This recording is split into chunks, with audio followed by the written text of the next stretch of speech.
Shalom, shalom. Welcome to Yahweh Teachings. We are so excited about this new series that we have started recording here.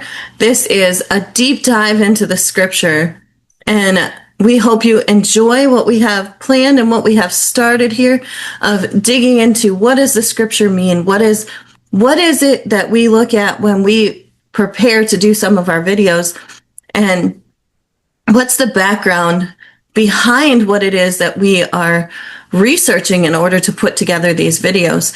So we decided to record conversations that we have as we study and as we interview other people, and we look for the data and information that help us come to the conclusions that we've come to. And so what you'll see in this series is people that we've included that have different expertise and knowledge.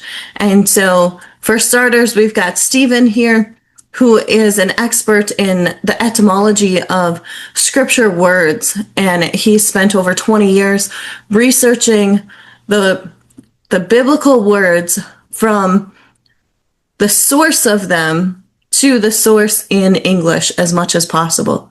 And so what I mean by that is taking the words that are in the English version of the Bible, looking at the Strong's Concordance, and following those words back to the root of the word that's in the Strong's, and then following that to the etymology of the English word that correlates to that meaning coming from the Greek or the Hebrew, in which it would translate the best in English. And so this has been a lot of years of study for him and a lot of different research to get to the depth of what the words would actually mean in today's language.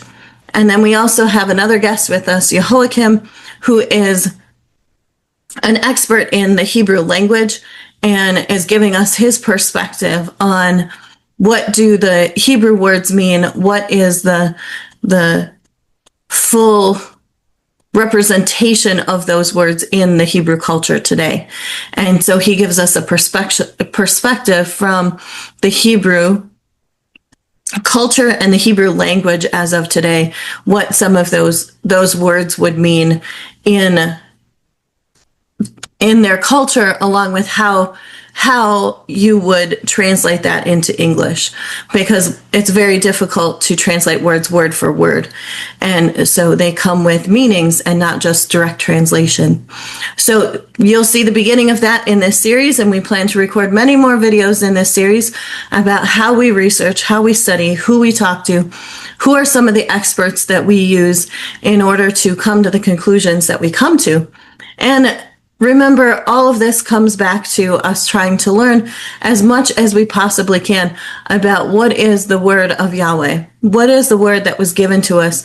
What did YHWH+We mean when he shared his word with the people, when he walked on the earth as a man? And how can we use that then in our everyday life to train us, to teach us, to grow us up, to edify the entire body of YHWH+? Because that is the goal of every believer, is to edify the body, and that we all may grow up into the fullness of YHWH+. And so we hope you like this series. We hope you enjoy learning along with us. So grab your pens and your papers and your Strongs and all of your research materials and sit down and let's dive deep into the scripture. Shalom. Another thing is that on that list, which I don't agree with, even though they use supposedly, there is some translations that don't use the Elohim, but most of them use the Elohim, but that one's supposed to be a corrupted word and means another deity, the El. And singular, you said singular generic God. Yeah, that too, yeah. But yeah, and so, but the thing is, Yahweh is a singular, right? I mean, he himself. Well, in a sense, but in a sense, no. Because he has the Messiah. Okay, but now what other translations? What few translations have done? Not all. Very few have done. In fact, I think that Steve has an older edition of the Restoration True Name edition. I was talking to him about the other day, and I don't know if the old one that he has the revised what they did is they substituted the name Elohim because they thought it was a deity. They said Elohim with an A, or Elohim with an A. Well, you Allah, might as well say Allah then. Yeah. yeah, that's the confusing. It's like one is not better than the other, I guess, you know. No, Elohim would take you very close to the roots of Allah from Islam. Yeah. That's what I'm concerned about. And we did a study on that. And didn't Allah come out to the devil essentially? Uh-huh. Yeah. Yeah. I can't remember exactly I don't have that on the top of my head right now. But then if you use Elohim, it's also bad in its own way. It seems like they say it's a deity. The El is a deity. Well, El was supposed to be supreme. Just EL is supposed to mean supreme. So, like supreme being. Yeah, because there's more than one being. Right. Well, so a supreme being could be anything more powerful than you are. You can call angels supreme beings. Right. Oh, yeah, it's another mighty one, basically, yeah. Right.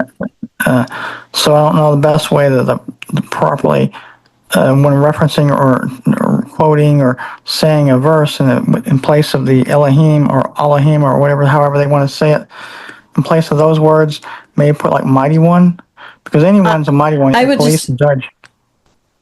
Well, I would just use Yahweh. And just in all of them, yeah. Because if it's Old Testament where they use Elohim, they're talking about Yahweh. Because Yehoshua hasn't come yet.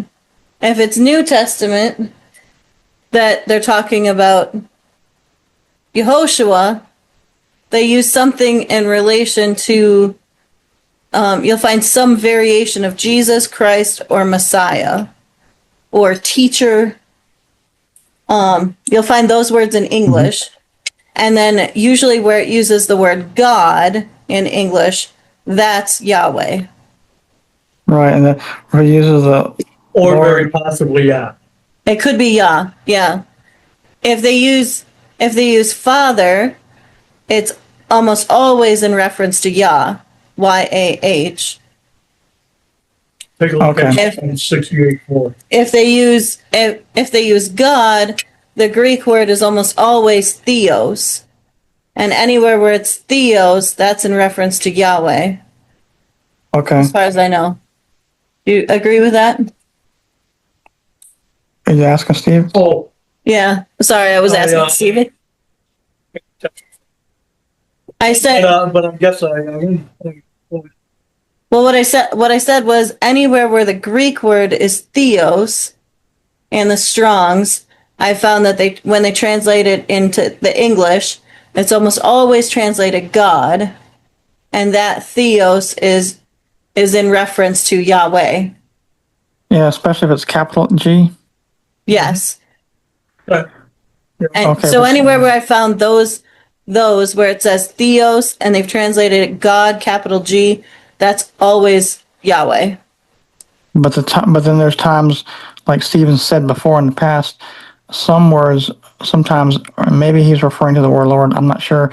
It's Yah instead of Yahweh. Yeah.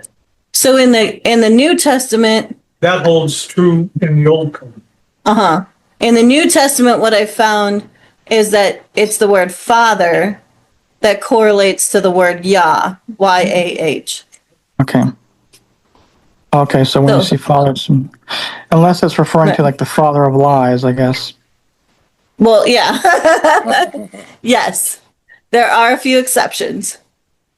Okay. Yeah. And when Yehoshua says to the Pharisees, your father is the devil, or the devil is your father, Yeah.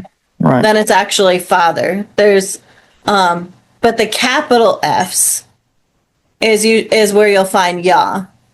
So if it's a lowercase f, then it could reference like biology. Like, Okay. like the verses of this man begot this man, like the genealogy verses. Those are about posterity, which is about the genetic line. Okay. Yeah. Oh, right. Yeah. Okay. Stephen, what was the scripture you wanted us to go to? You said Psalm something?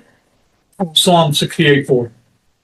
Psalm 68, 4. Oh, yeah. It has y'all in it. Yeah. That's I think correct. it clearly says. And that's one of the 50 times in scripture that Yah's name is used. Right. Yeah. And in the King James version, that word is translated God. Oh, Or Lord. Is it Lord, capital Lord, all of them capital? Because that's what mine says here. Is 48 times it was translated Lord, Lord, and one time it was translated YHWH. So what happened to the 50th time? I don't know because it's not on here. Okay. I don't know. This is where some of the struggle comes in, is because they're continually changing it. Yeah. Yeah. Thank you for following our ministry. If you are interested in learning more about who we are and what we are doing, please feel free to like, subscribe, or share or follow the ministry on any of our pages.